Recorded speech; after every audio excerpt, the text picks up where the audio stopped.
Hi, everyone. It is 3 o'clock and welcome to the Master Gardener Thursday workshop. Yolo County Library Land Acknowledgement. We should take a moment to acknowledge the land on which we are gathered for this meeting. For thousands of years, this land has been the home of the Patwin people, including the Yocha Dehe Winton Nation today. The Patwin people have remained committed to the stewardship of this land over many centuries. It has been cherished and protected as elders have instructed the young through generations. We are honored and grateful to be gathered here today on their traditional lands. I'm going to hand it over to Mike. Okay, thank you, Joan, and welcome everybody. So I hope you're all enjoying this wonderful weather that we were having and are going to continue to have for at least another week. It's wonderful, glorious. But it's not really too early to start thinking about what you might be planting, in the winter or when the cool weather comes in your vegetable garden. I mean, now that the tomatoes are in and the peppers and all the summer vegetables, it's maybe time to start thinking about what you're going to plant, because in not too long, if you're going to plant seeds, starts, it will be time to do that. So let's, oh boy. Okay, there we go. Okay. All right, so what you're going to learn today, some of the characteristics of cool season vegetables, when to plant them. It's sooner than you think, usually. Your 12-month garden, just how to think about, moving winter vegetables in when the summer vegetables are starting to wane, and vice versa. And dealing with reality, a little different in the wintertime. So there's shorter days, longer shadows, and the potential for soggy soil. And then if we have time, a little bit about season extenders, which aren't as critical here as they are in colder areas, but still can be very useful. So, and there are certainly benefits of growing a winter garden. I really like this topic. It's my favorite. I much prefer growing a winter garden. Well, not much, but I do prefer growing a winter garden to a summer garden, because there are fewer pests, there are fewer weeds, less irrigation, just fewer hassles, and the vegetables that you grow in the summer or in the winter are actually more nutritious, because we're eating the stems and the leaves primarily rather than the fruits. So what are cool season vegetables? I'm going to go through some here. This is the fun part, so we might as well start with kind of thinking about what might we want to grow. Unlike the Montagues and the Capulets that were in Romeo and Juliet, this is still a tale of two families. So the mustards, which are the brassicas that you've heard about, cabbage, cauliflower, and the daisies, believe it or not, which is lettuce, is in that family. And there are a couple of others that some of the alums, the onions and garlic are in there, and a few legumes, but they tend to go in a little bit later. But those things that only we can grow pretty much in the cooler months are the mustard family vegetables and the lettuces. So those are really the most important. Most of the winter vegetables we're talking about grow best between 55 and 75, but most all of them can also survive temperatures much lower than that. Not all into the teens, but believe it or not, lettuces can. They may wilt, but they generally are going to come back. There are a number of vegetables that can go that low. Our temperatures don't, so certainly all of these do fine into the mid 30s or even low 30s, which is pretty much as cold as we see in an average year. They'll all tolerate some frost when mature, but that's one of the reasons we want to get them in and up before the cold weather hits. So we want to get them mature. They're able to handle that a lot better. And as I said, the nutritional value is higher than many of the warm season crops, because we're eating the roots and the stems and the leaves as opposed to mostly eating the fruits. Okay, so what are some of the favorites? Well, lettuce, I mentioned lettuce, and lettuce comes in all kinds of varieties, leaf lettuce, head lettuce, and several loose head lettuces, all kinds in between. Some are like the Batavian lettuces are much more heat tolerant. You might want to grow those, later in the spring. Anything but iceberg, which is pretty boring. All it is an heirloom, but but definitely there are many more interesting, colorful lettuces out there than you probably ever imagined. So definitely something to explore. And they're easy to grow too, either from starts or from seed. Cilantro, only time we can grow cilantro is in the wintertime. Remember the carrot family. And if you plant it too late in the spring, it's just going to go to seed and bolt. So, and very cold tolerant. The mustard family, this really is the true stars of the winter garden in my view. And they're most all in the Brassica genus, and Oleracea is the species that includes, believe it or not, all of the common sort of Eastern or Western brassicas like cauliflower, broccoli, cabbage, kale, all of those are all the same species. They're just a different expression of the same plant. So consequently, they all cross pollinate. So if you're thinking about saving, seeds from your broccoli plants, you need to be careful. Then Brassica rapa is most of the we usually consider Asian vegetables like bok choy, tatsoi, the napa or Chinese cabbage, and believe it or not, turnips. Turnips actually probably traveled, or the brassicas probably traveled east from somewhere in England or that area, and then were modified in the East. And those vegetables that were familiar with those Asian brassicas, and then turnips, were developed there and kind of moved back west, I guess. So very interesting family of vegetables. So kale is obviously popular. This used to be red Russian kale, we just call it red kale these days, is probably the hardiest of all of them for both cold and heat, and generally an easy one to grow. But there are all these others over here, different, the dino kale, that's popular, and bigger leaves, small leaves, different colors. So you can grow all kinds of different kales, and have some fun doing it. But what do you get when you cross kale and Brussels sprouts? Believe it or not, kalettes. I had not heard about this, but it looks, it's a stem with little kale plants coming out where you would see, Brussels sprouts otherwise. A lot easier to grow than Brussels sprouts here, which are pretty challenging. So anyhow, something new coming. And as I said, all of these are the same genus and species. And so they're pretty easy to cross. You could probably make your own kalette seeds if you thought about it a little bit. Okay, I'm like, other people are seeing this. There we go. Okay. Broccoli. Broccoli is actually quite easy to grow.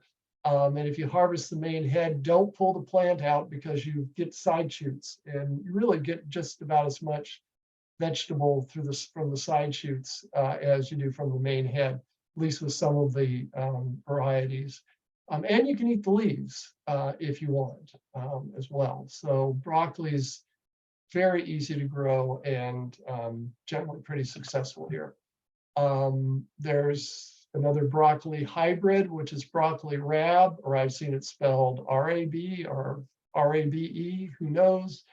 And yeah, this is broccoli rab. You can eat the leaves, has a small broccoli head in the center. But then there's broccolini, which again is a stem with all these little broccoli plants coming up, which kind of looks like what you get if you harvest a regular broccoli and let the side stems come up. But broccolini, so they're not the same. These are sweeter. This is a pretty strong flavor, but if you like that, they're wonderful. And as I said, you can eat the whole plant pretty much. Romanesque, is that a broccoli or a cauliflower or a cross? Nope, it's neither. It's just its own thing, but it is a Brassica oleracea. So again, same genus and species as broccoli and cauliflower and cabbage and all those. So just a beautiful different vegetable, something worth trying, and not that hard to grow. Cauliflower. Lots of different kinds of cauliflower, different colors. There's, orange, yellow, purple, if you want a little color.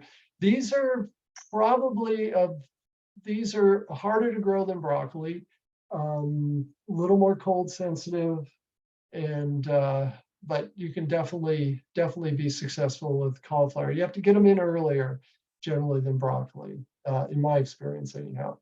And then cabbage. Again, brassica actually is Latin for cabbage, so we have to include cabbage. I think it's the hardest of the big three, if you will, which broccoli, cauliflower, and cabbage. Definitely have to get it in early in order for it to head. But if you like cabbage, it's not that hard, just a little bit more of a challenge. Collards, which I'll talk about in a minute, are an alternative. Or this is Napa or Chinese cabbage. Actually, it's NAPPA, which is Japanese word for it, but we always see it spelled this way. This is one of those Asian brassicas, Brassica rapa. So it's the same species as bok choy and tatsoi and those, pak choy. It is easier to grow than the typical cabbage. Sometimes cabbages don't head if you don't get them in early enough. Weather conditions, they can be fussy. These are much easier. Or then there's collards, which again is back to the Brassica oleracea species. Essentially, these are a cabbage that doesn't head. They're a little stronger flavored than you would find in most cabbages, but if you like that, they're wonderful, very easy to grow, and they're the most heat tolerant that I know. In fact, you can grow these here with a little luck in the summertime, as long as they get afternoon shade. I have some out growing in the garden right now, and they can make it right through, and then they'll go right through the winter, the following winter, and won't send up a seed head until spring. So basically, you can have these for 9 or 10 months, and you just put the leaves off and they keep growing. So they're probably the easiest of them all. All right, so here's bok choy, pak choy, very pretty plant. Again, Asian brassica, tatsoi, smaller, but again, same species, just a different expression. Nice in a salad, good as a cooked green. And Mizuna, which I think is a different species, and don't quote me on that. Same genus, but again, nice salad green, and one of those cut and come again kind of plants. You can pick side leaves off or cut it off, just leave an inch or so and it'll grow back. Turnips, as I said, these are actually the same species as the Asian brassicas, and they are best planted in August. So like I said, we're not really pushing the season here. We're going to start thinking about them and ordering some seeds, going through the seed catalogs. August is not that far away. Another one that looks like turnips but are sweeter is rutabagas. And now they are one of the oddball different species, Brassica napus, but they're actually a cross between a turnip and a cabbage. So I guess when you cross the eastern and the western, you have to come up with a different species name. But rutabagas, a lot of people like rutabagas better than turnips because they are, as I said, they're pretty much the same. They'll plant them at the same time, easy to grow. And then kohlrabies, which some people call little satellites, if you look at how they grow, even sweeter, and back to the Brassica oleracea. So again, this is the same species as a broccoli. Just amazing family of plants.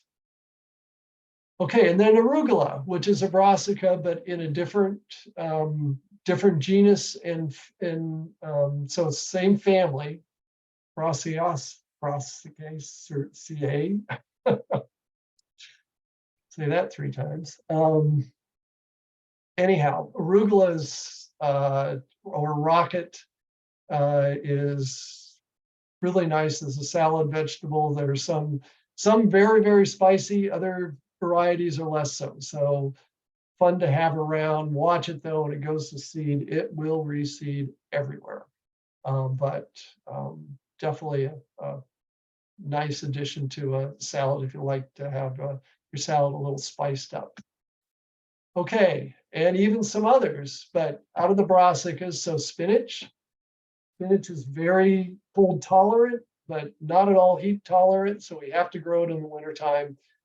It's in the same family as Swiss chard and beets, which are also plants that you can grow in the wintertime here, but you can also grow in the summer. Spinach you can't grow in the summer, but pretty easy to grow otherwise. Endive, same family as lettuce, the daisy family, but pretty easy to grow. And then another big category is the alum, so onions and shallots, or alums. Here we want to grow what are called long day onions. So Walla Wallas, Stockton Reds, California Reds, all that will mature during a longer day, as opposed to the short day onions, such as Texas Sweets, where in the summertime they have a shorter daylight in the South. So we want to grow. You need to get them to bulb. You really need to grow onions that kind of fit our latitude. I think they're best planted as starts, which would be small plants in January, February. So if you want to do your own, you start seeds. I usually have done them on New Year's Day. Can do them a little earlier than that. And then once they're established, you can set them out in February, March. They're very cold tolerant. That works better, I think, than what are called sets, which are these small dried bulbs. I've never had much luck with those. Maybe you have, but I would definitely think about getting the small plants. And some of the nurseries, you can find them in a 6-pack with 50 plants in there sometimes, if you don't want to start your own. And then garlic, which is maybe the easiest of all the easy ones. And with garlic, we usually plant cloves, plant them in November, so harvest in June, so through the winter, which is why I'm including them here, and we're planting them late.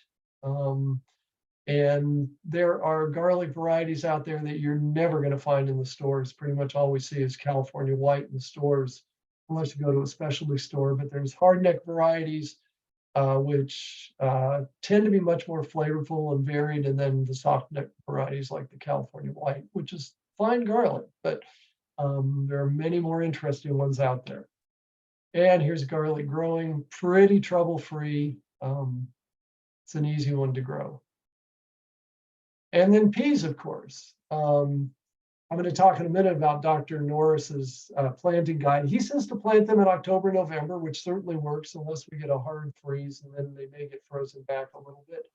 But I've also had luck planting them in February. So, you can try both of those. There are all kinds of different pea varieties. There are bush varieties and climbing varieties, of course. The sugar snap peas, which have been around since the late 70s, were developed by a plant breeder, and they're the mature peas are in a pod that you can also eat. So if you've not tried sugar snap peas, definitely do so. They're fun. Snow peas, the pod's edibles, or Asian or Chinese peas sometimes are called. You can't let them mature as much, but you can eat the pods there. And then, of course, if you want to be traditional, there's what is called the English peas or the shelling peas, where you can't eat the pod, but you take the peas out of the pod. But peas are a legume, help to build nitrogen in the soil. If you just once they've died, you just cut them off. Don't pull the roots out. Most of that nitrogen has gone into the peas, but probably do a little good. So anyhow, pretty easy to grow.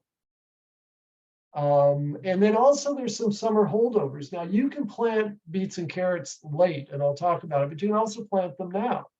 And if you plant enough, they can go right through the winter. And then they won't, go to seed until next spring. And so the tops will die back, throw some straw on top. And that could be your, winter beets and carrots. You don't need to plant them twice.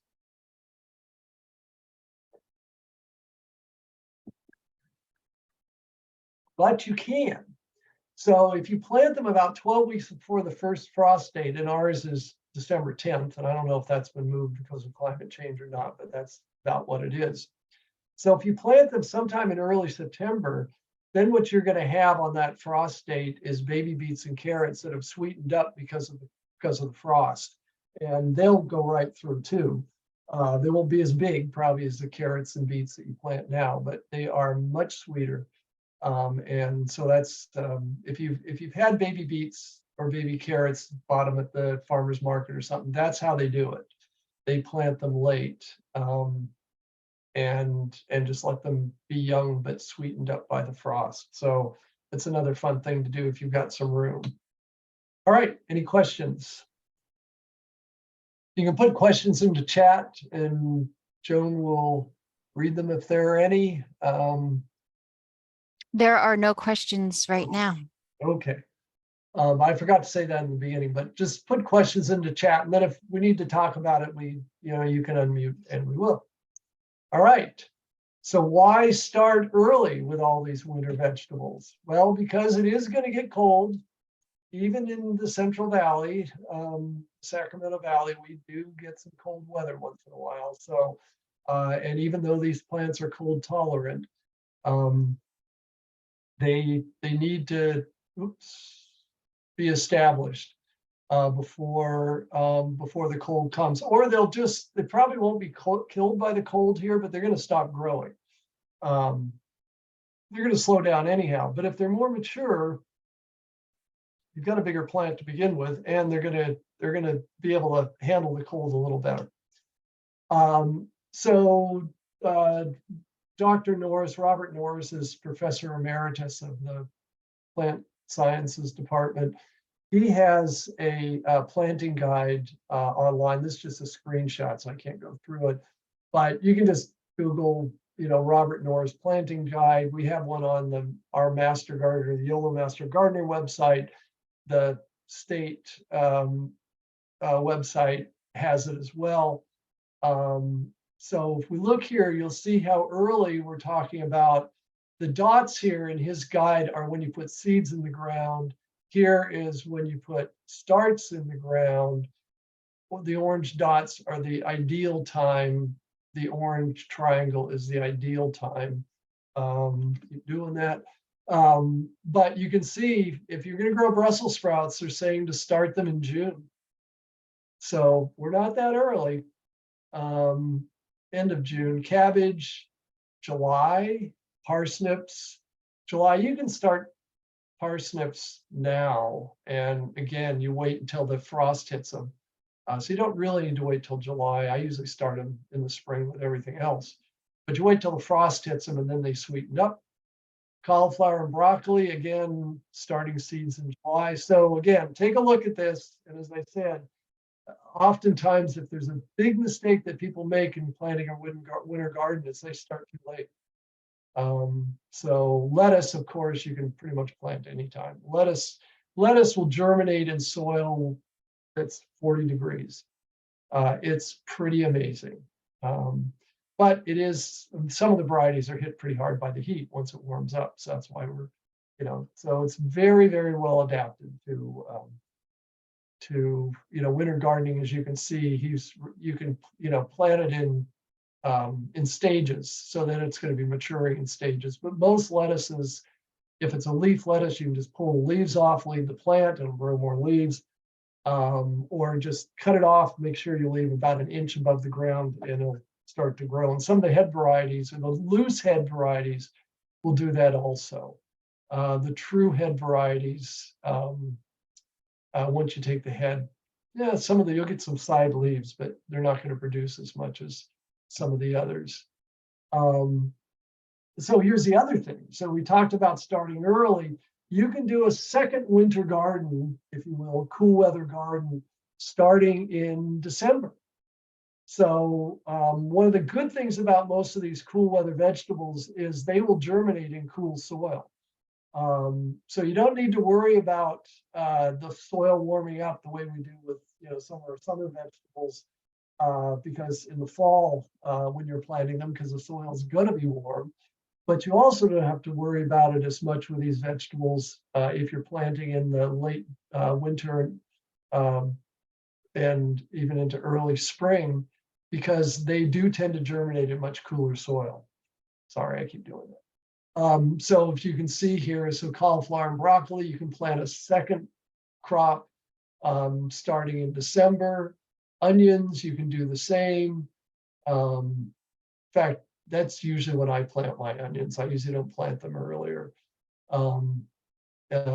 Cabbages, again, I think cabbage is questionable. I mean, certainly if you were on the coast, you could do it. It's a little cold here, I think. I think you're going to have better luck with cabbage, and I think cauliflower if you plant it in the fall than maybe than a spring planting. Broccoli, though, you can get away with easily in the spring, and Dr. Norris is saying you can do it. So who am I to question? Again, lettuces all the time. So take a look at this as both winter and summer vegetables, both a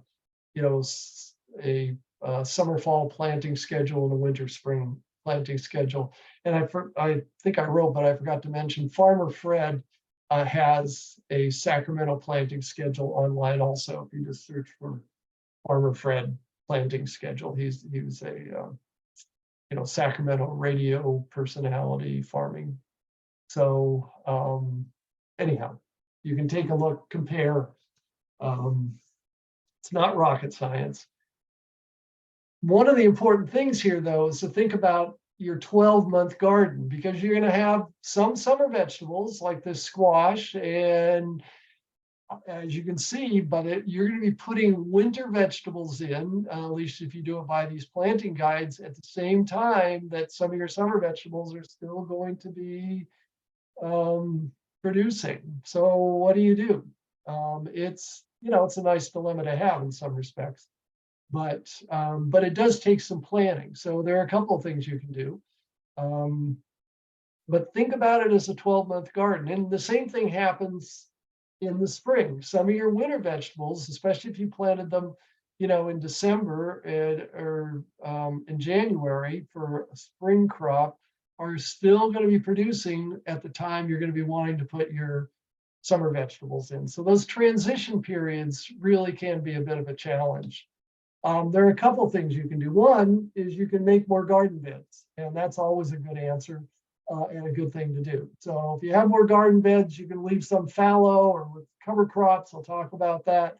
You won't have to worry as much about that transition. But most of us who live in town, space is at a premium. So there are a couple things. Peas that you plant in the spring, or peas can be planted in the spring, and they are ready to come out as soon as it starts to get warm. You can take them out. If it's still a little bit too early, throw some straw on that bed, and then you can put your winter vegetables come July, August, September into that bed. Potatoes are another fast crop. You can plant them in the spring. They are frost sensitive, so if they get frost, they're going to be frozen off. Although they won't kill them, they'll come up again. It just may slow them down a bit. But they're, potatoes are a 60-day crop. So you can put them in the spring, have a crop of potatoes, pull them out, and that bed can be ready for your winter vegetables. Or if you've got, some vegetables that aren't doing quite as well, maybe they've got diseased, maybe you've got powdery mildew on your squash, it's probably better to pull those out early anyhow. And then you've got a bed that you can throw your winter vegetables in. But it does take some planning, and sometimes some hard decisions on exactly how to do that. Some of your beds, if you want, you can plant a summer cover crop, like this this buckwheat here. This is the buckwheat. You have buckwheat pancakes. It's the seeds of this plant that are ground up into that flour. Very pretty flowers. It will reseed, so you have to watch it, but it's a good summer cover crop here. And as a cover crop, we grow a cover crop not to eat it, although some of them are edible, and I'll talk about a couple. But we grow it to cover the soil, to nourish the soil, and just to have something growing there. And you pull it out at any time whenever you're ready to put something in its place. You do need to still think about rotating your crops. This adds kind of a complication, frankly. Usually we talk about a 3-year cycle between plants in the same family. And as I said, with all the brassicas that we grow in the wintertime, it can be a challenge. You want to try to avoid planting brassicas in the same bed year after year after year. If you can leave 3 years in between, all the better. If you can't leave 3 and you leave 2, sort of do what you can. But it's just like with your summer vegetables. You want to try to avoid it. So make a map, or at least keep good notes of what went into one bed, because if you're like me, you're not going to remember what was in that bed 3 years ago. But if you have a good map made every year, then you will. So anyhow, think about rotating, again, working into this rotation. Sometimes cover crops are a good way, again, if you can sacrifice a bed, if you will, to not have something growing in there. You can put a cover crop in there as part of your rotation. There we go. You have so winter cover crops. If you don't want to grow a winter vegetable garden, or you don't want to, have all your beds full, which maybe is certainly the case. You may have a bed that's shaded in the wintertime, and I'll talk about placement too, but there are a lot of reasons you'd grow a winter cover crop. So again, this is something you're going to grow cold hardy plants. You're not going to be planning to eat them. So you can take them out whenever they need to come out. They'll help build the soil. So for beds without, if you don't have winter vegetables, so nature abhors a vacuum. You've probably heard that saying, and the same goes for our vegetable beds. We don't want to leave nothing in there. We definitely don't want to leave them open. If you don't have something growing in there, then you want to cover them with straw or something like that. But it's better to have something growing. So cover crops protect the soil from erosion. You don't want the rain to be hitting the soil directly. It can compact the soil as well, or it keeps water from running off if you're on a bit of a hillside. They can improve soil health. We can plant legumes, again, to fix some nitrogen, work them in. They're going to be feeding the beneficial fungus and bacteria in there, so there's all kinds of reasons, and they can compete with the weeds. So you might as well have a cover crop that you're going to be taking out rather than weeds that are going to be going to seed and spreading. So what do you use for cover crops? So grasses are one option. Certainly there's, wheat, rye are common. The problem with those is you generally need to pull them out. If you just cut them off, they're going to come back. That's what a lawn is. So, but grasses definitely are commonly used as cover crops. Legumes, vetch, Austrian winter peas, or maybe everybody's favorite fava beans which are very hardy, and you can also eat them, are good legumes for winter. Daikon radish is a good cover crop and can help to break up clay soil. Let the daikon radish grow. Those are the long white radishes. I mean, sometimes they'll be, a foot long. Just cut the top off and let the radish that was in there rot. And you're adding organic matter, decompose. And you're adding organic matter and also will help break up clay soil and leave some channels there that that water can get into. And generally, the cover crops can be planted later than your winter vegetable crops. Again, you're not really waiting for them to want them to be in time to produce. You just want them to be able to grow a little bit. So if your summer beds went into September, October, and you think it might be too late to plant winter vegetables, you can plant cover crops, and especially fava beans. They'll come up in a shady, cold spot. They're amazing. So there's grasses as a cover crop. Here's some others, vetch up here, fava beans, daikon radish. So again, all good cover crops for the winter if you're not growing vegetables. Nutrients. So your winter cover crops may need some additional nutrients, especially nitrogen. Brassicas tend to be heavy nitrogen users. Nitrogen washes out in the soil. Compost is always good. So you can throw another inch or two of compost on the bed after you take your summer vegetables out. That's always a good idea. Compost is not that high in nutrients. It feeds the soil very well, but a lot of composts are less than like 1% nitrogen, phosphorus, and potassium.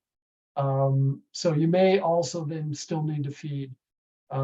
Fish fertilizer is good. Usually a fertilizer, this goes for summer too, but here we have a lot of phosphorus and potassium in our soil. So something that has a higher percentage of nitrogen than those two, if you look like the 5-1-1 nitrogen, phosphorus, potassium, that's the percentage. Or believe it or not, lawn fertilizer is usually heavy in nitrogen and is a good option here. There's some organic lawn fertilizers that you can use on your vegetables. So anyhow, you probably will need to feed some. And again, brassicas are heavy nitrogen users, so give them what they need. Irrigation, you'll certainly need to use, irrigation early if you're doing a fall to winter crop. Not maybe at all if you're doing a spring to or a winter to spring crop, assuming we get some rain. But established seedlings in the fall are going to need need some irrigation to promote growth and just to survive hot days in September till the winter rains come. May not need to irrigate at all after that. And again, use the same drip system hopefully you're using for your summer vegetables. Much less frequency, certainly.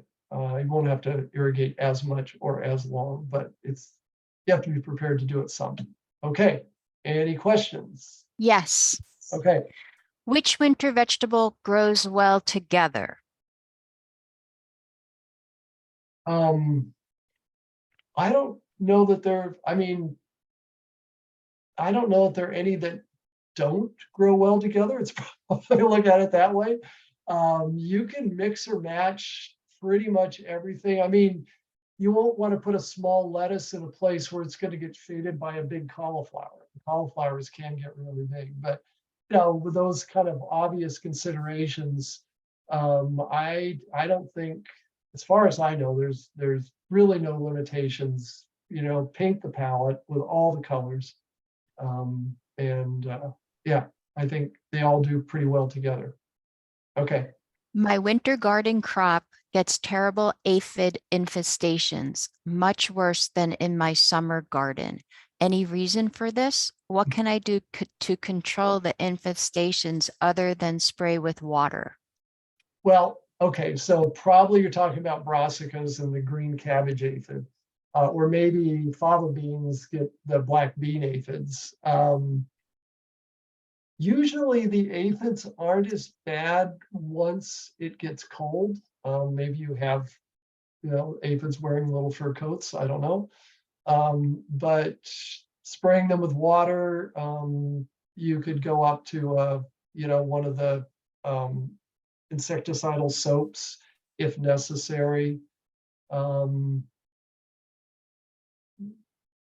Be careful, they're still, and I'm going to talk about aphids towards in a little while too. So, but normally, again, pest pressures in this winter vegetables are a lot better. So I'm kind of assuming these are on brassicas and maybe in the spring, or maybe you get them early, early in the, in the fall. Usually by winter, they're pretty well, they're not hanging out, but okay, I'll talk a little more about aphids later. Okay. How long does it take to grow up broccoli or cabbage starts from seed? And should I use a heating mat like I do with peppers and tomato seeds? It's not as necessary with the brassicas. I usually figure, but as once they sprout, you would want to take the heat away. It depends on where they're at, but they'll germinate in much cooler soil. So I haven't heard anybody using a heating pad brassica seeds. I usually, depends on your conditions. Is it generally a warm spot? Is it inside? Do you have lights? That's a big one as far as how fast they grow, because you can give them up to 16 hours of light if you're doing it inside. I usually figure at least a month and a half. That's, kind of a rule of thumb for most of the starts. But again, it's going to depend on what your experience has been. But, start planning on a month and a half and see how that goes. To avoid having too much cilantro all at once, what is the best way to stagger your plantings? Don't plant so much. It depends on how much, you like it, I guess. And if you now the thing about cilantro is you can just cut it off and it'll come back. So you don't necessarily need to stagger your plantings, but if you do, most people would say 2 weeks to 3 weeks between the seeding. Or lettuces are kind of the same schedule. Last question.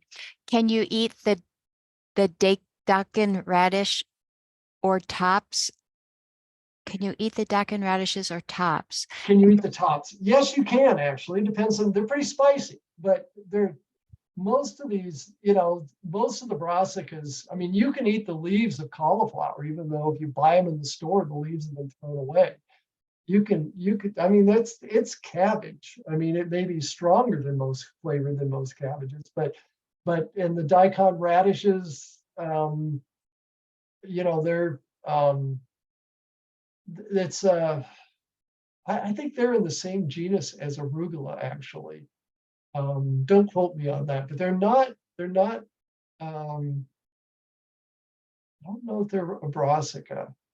They're in the same family, but they're not an oleracea. They're not a rapa.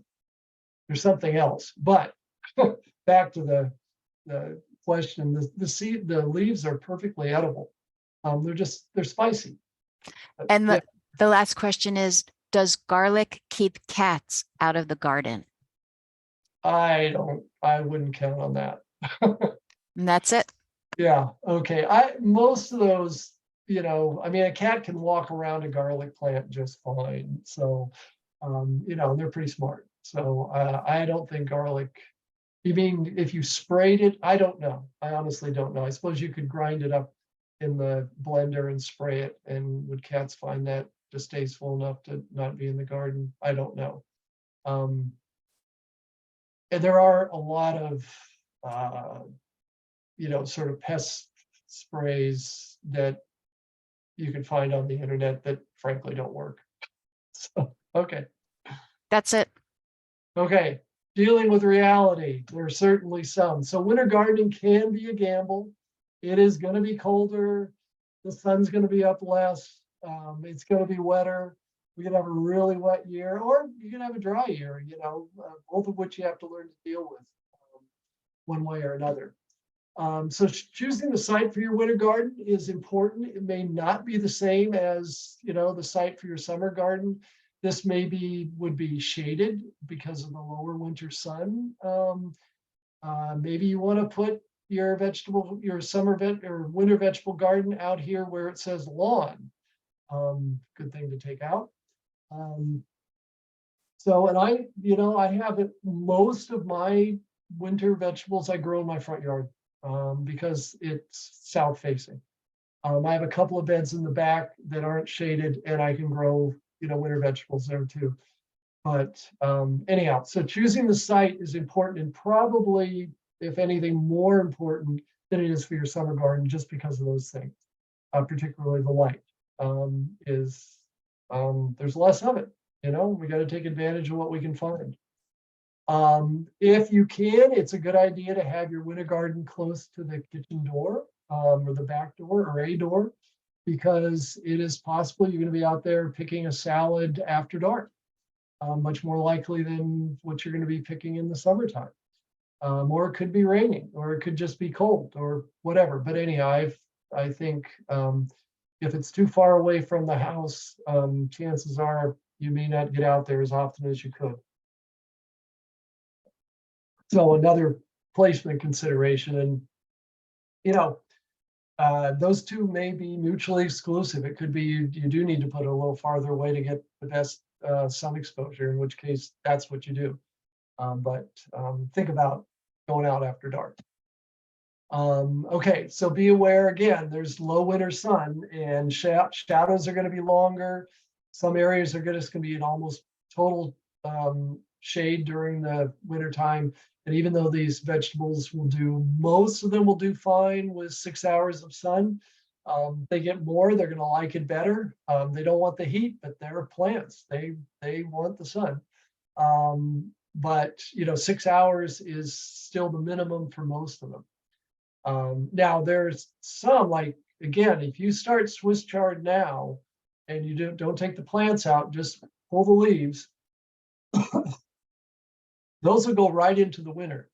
And that plant's going to be very well established and will probably do okay with less than 6 hours of sun.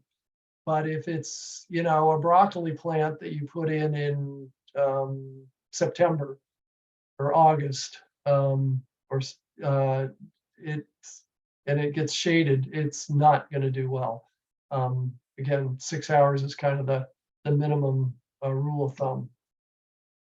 The other thing to be concerned about is you don't want to plant in a swamp. So there's some areas of your yard that maybe water drains in a heavy rain and settles there. These plants, like most plants, they want soil that drains. So again, the bottom of the basin is not the place for your winter garden. You may get away with it in the summertime because there's not going to be any rain there. But in the wintertime, if the soil gets soggy and stays soggy, they're not going to do well. So pay attention to that. All right, as usual, you want to establish good garden beds and pathways. Even more important here because things can be soggy and muddy. Raised beds, of course, can be helpful, or mounds. But either way, you want to establish those beds, probably the same beds that you use for your summer vegetables. Same raised beds and pathways. But pathways are probably more important in the wintertime, that they drain well or that you cover them with something. So raised beds allow for good drainage. So again, if you've got a soggy spot, it could be that a raised bed will cure that problem.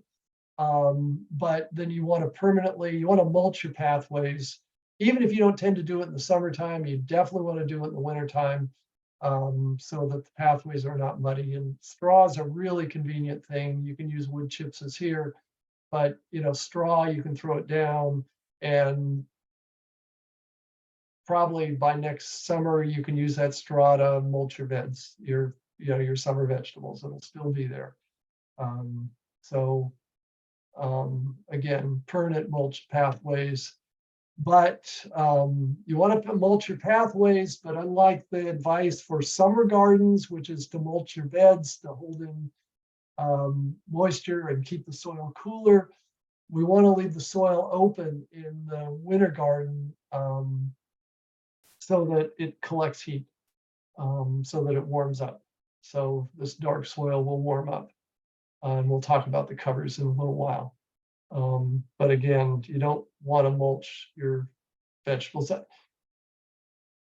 If it's early in the season, the plants are sort of established, you're watering, you could put the mulch down then because that soil is going to be warm. But by the time the cold weather comes, you want to take the mulch off and let the soil warm up as much as it can. Pay attention. Maybe there's some hot spots in your yard where that are going to help in the wintertime the plants grow. So a rock wall, obviously, that's exposed to the sun is going to hold some heat into the night. Just a south-facing fence is going to be warmer than not. So that might be a good place. So again, unlike in the summer when we have to sometimes avoid those hot spots, in the wintertime, we want to try to take advantage of them. So yeah, south-facing fences are good. West-facing fences might warm up a little bit more than an east-facing fence. And again, rocks can absorb quite a bit of heat and they'll radiate that out. It may not even be noticeable, but the plants will know it. Okay, any more questions, Joan? Okay. No questions. Moving on. As your summer vegetables, winter vegetables can be grown in containers. So, and a lot of them are really pretty. I mean, look at these lettuces. You got different colors, different leaf shapes. You know, so it can be an ornamental as well. Even if you don't want to, you know, if you just got some, if your patio is your sunniest spot, grow some winter vegetables there. You can grow little cabbages here. This is probably garlic, chives, all of which will grow in the winter time. That looks like potatoes there. Again, I think are probably better planted in the spring. But think about using pots if you know, you don't want to go big. There's somebody, these are mostly herbs, but just an idea of, you know, the pots can leave for a lot of variety, easier weeding. So again, pots can be very useful in the winter as well as the summer. These are tomatoes in here probably, so this is a summer garden, but the winter garden can go right in there. Same place, assuming it gets enough sun. And if this is a south-facing wall, that would be a great spot for your winter garden.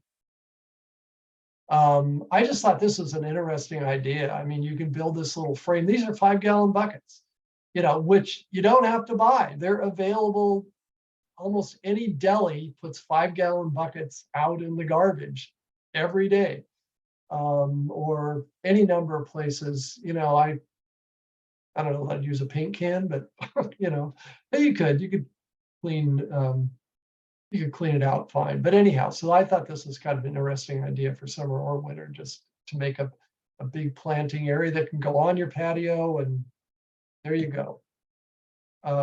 Again, this is summer, but winter vegetables can go in here. You could have, you know, chives, onions in the cinder blocks, something growing in the middle here. Again, it's a raised bed, so it's probably going to drain well. This cinder block is probably going to retain some heat. So just, you know, a good setup for a winter garden right there. Okay, insects, pests, and we had a question about aphids. So usually you're going to have higher pest pressure in August and September. They're still around. Less as the fall progresses, and often very little in the wintertime. You're going to have more beneficial insects in August and September also. So with any luck, they're going to be taking care of at least some of your pest problem. But as I said, generally speaking, pest pressure is much better, much easier in your winter garden. But there is the white cabbage butterfly. This is a European import. It is a butterfly. A lot of people call it a moth, but it's not. It's a butterfly. And they will certainly be around in the fall when you're planting your brassica plants. And they can do a lot of damage to a small plant, or their larvae can. So there's what the egg looks like. It's going to be under the leaf, single, looks like a little white dot. I mean, this is magnified quite a bit. And I think they're white, not this color, at least the ones I've seen. But they're pretty noticeable. You just have to look under the leaves and you just rub them off. And again, as I said, they're single, so you have to look pretty close. This is the larva. And these guys, you can hand pick them. They'll also probably be under the leaf. A lot of times they'll lay right along the vein, so you have to look pretty carefully. But if you're not squeamish about it, you can just, pull them off and step on them or throw them in soapy water. Or you can use a spray, a bacteria, Bacillus thuringiensis, or BT, as it's often called. You can spray that on the plants and it attacks their digestive system within a couple of days, and the larva will die. So they can do quite a bit of damage. So you really do need to watch. And if you see, they'll chew on both. They'll chew on both the outside and circles on the inside. Normally, I'm talking about snails and slugs in a minute. They're usually on the outside only. So if you see circles on the inside, full circles eaten out, you've probably got white cabbage butterfly larva living on your brassicas. It's only brassicas, not anything else. And I haven't seen any scientific studies of this, so I'm just going to say it anyhow. I think they are much less likely to get onto the Asian vegetables than the European vegetables. So bok choy, pak choy, tatsoi, those seem less impacted by, not entirely, but much less impacted. So much more trouble on cabbage, collards, that kind of thing. Okay, so that's kind of pest number one for winter vegetables. We had a question about aphids, probably again, the green cabbage aphids. Aphids tend to be pretty specific as to what they're going to live on now, but because it's all the same genus and species, cabbage, broccoli, cauliflower, they're all susceptible. Brussels sprouts, any of those. I think the real key for aphids is to get on top of them early. So again, pay some attention, walk through your garden, look carefully.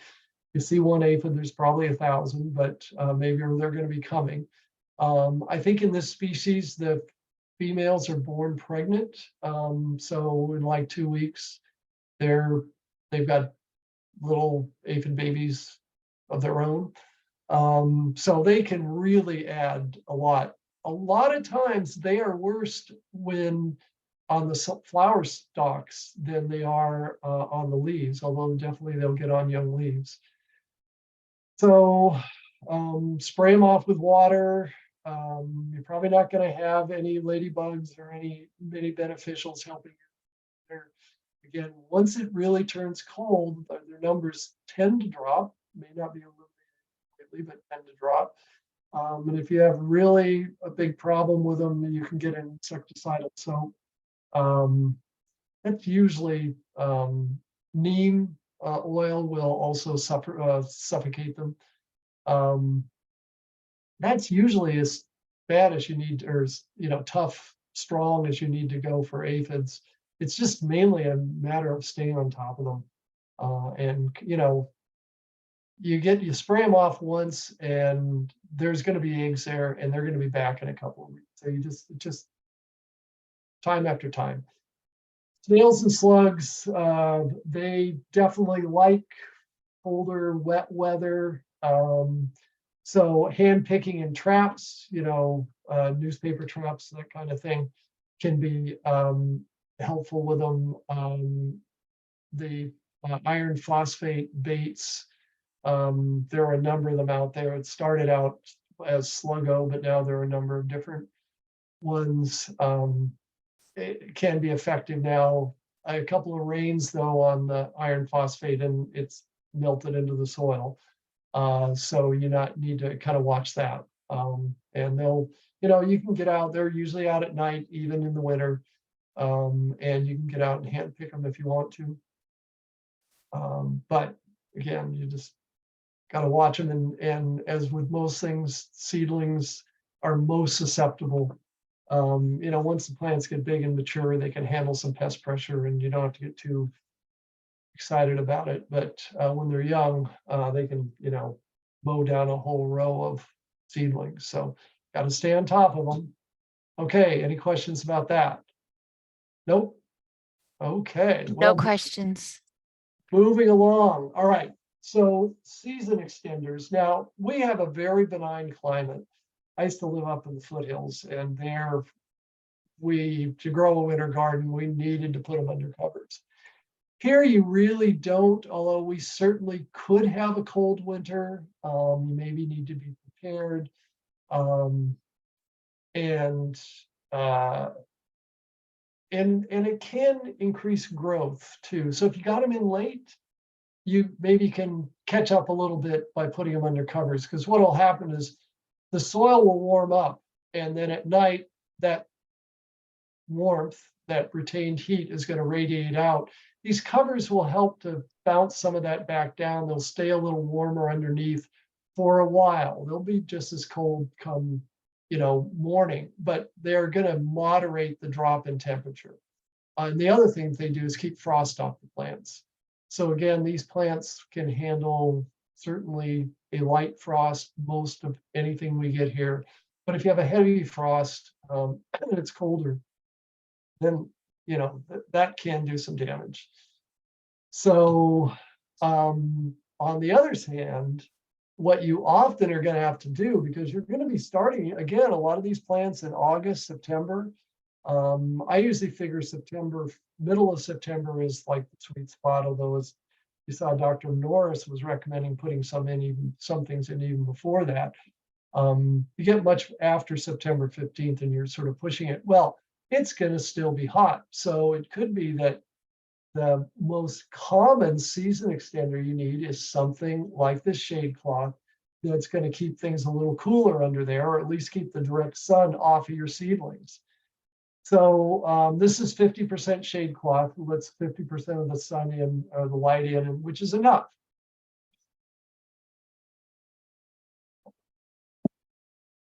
And I usually like to do these hoops. You can't really, it's not going to do any good really to lay it on the plants. And I'll talk about winter again in a minute too. You want some sort of a hoop. And this is a design that actually works pretty easily. This is just PVC pipe. I know it's plastic. You could use metal, but this bends. If you get the conduit, the gray stuff, rather than white water pipe, it's going to last longer. It's UV stabilized. Use the same regular, fittings that you would for water pipe. These are just the 45-degree angles. You can affix them to the side of a raised bed with hose clamps or pipe clamps, excuse me. So anyhow, something like this can be permanent fixture, may not be, but is useful for providing shade for the seedlings. And again, this you probably would be helpful to do, maybe necessary to do as far as cold protection, maybe not as necessary, but I will talk about it anyhow. So the soft-sided cold frames or low tunnels are here. People often will use plastic. Now, if you use plastic, you've got to figure out a way to vent it, because if this is down tight and it gets 50 and it's sunny, or even 40 and sunny, you're going to fry all these plants down here. So you can either do a high version like this, right? I think the lower version actually works better, takes less material. And there are better materials than plastic, but plastic, if you do get plastic and again, you have to vent it, but get greenhouse plastic, which is UV stabilized. Construction plastic you'll only get a year out of it and it'll be confetti. But the greenhouse plastic, you can get 5 years out of it. So, yep, it's plastic. But definitely, if it were to be cold, or if you're in a colder part of our county or our area, or you're watching from out of the area, these could be the way that you grow winter vegetables. And they're, necessary to do so, to be able to grow winter vegetables in areas where it's going to get into the mid-20s on a regular basis. In constructing these, I find that putting a top bar across here makes them a lot stronger. So you tie these 3 hoops together. Otherwise, in a windstorm, they're much more easily blown over. So just, put a screw in there, and there. And with that top bar, it makes it a lot stronger. And again, this is a simple way to do it. This is just PVC, and they've just got it, probably using a pipe clamp on the inside of these raised beds. Again, I don't think they need to be this high, but this is simple. It avoids having to use the joints and that kind of thing. And then you can there's clips that are actually made to go over these pipes. So this is 1/2 inch, just PVC. And there are clips that you can get that just clip onto here that clip the covers on. But you can also use bent rebar. For a 4x8 bed, if you bend rebar around a 50-gallon barrel, it's just about perfect. So you can bend rebar. There's flexible metal hoops that are made that you can buy, actually made for this. Avoid the plastic thing. A lot of different, options for making these covers. So this is the white stuff here is a spun polyester in various brands. You probably, again, you can get this like the insect cover. That's not heavy enough. So you want to get, again, something that blocks out. There's different brands, but they all have some sort of rating. And you want to get something that blocks out about 50% of the light, so then it's heavy enough to hold in more heat, as I said. Back here, again, the traditional plastic, and it has to be rolled up. Whoops, one more. This one is the high-tech version. It's called diobetylon. It's very expensive. Well, I thought it was expensive, but it's kind of fun. It has bigger holes. But the holes will close up in the at night with frost. So if it gets cold enough, it's frosty, they'll close up. Same thing with the polyester. It's vented enough. It lets enough out that you don't need to roll it up during the heat of the day. But at night, which is kind of cool, it will close up. Frost will close it up, and then it's a better protector. But again, the diobetylon reflects something like twice as much infrared light heat as this row cover does. Some principle of that material. So you might want to look if you really want to, but I think it was like $60 for this much. Anyhow, if it does get cold, or as I said, if you get your plants in late, you want to give them a little boost. Sometimes the cold row covers are the way to go. All right. Any questions? Let me check. Joan is gone. Okay, keep the daikon radish. Nothing keeps cats out of the garden. Somebody's comment. Coffee grounds and citrus rinds help. Well, maybe so. So yes, talking about cats in the garden. So, all right, no other questions about this. So, well, enjoy your summer gardens and think about your winter garden. Plan on where that's going to go. And definitely, if you have not tried a winter vegetable garden before, definitely give it a try, because there are a lot of benefits. All right. All right, and next in 2 weeks, it's going to be irrigation. We're going to have irrigation in June. So even though we had a lot of rain last winter, we're still going to need to irrigate in the summertime. So it's good to figure out how to do it most efficiently and economically. All right, everybody. See you in a couple weeks. Bye. Bye. Thanks, Mike.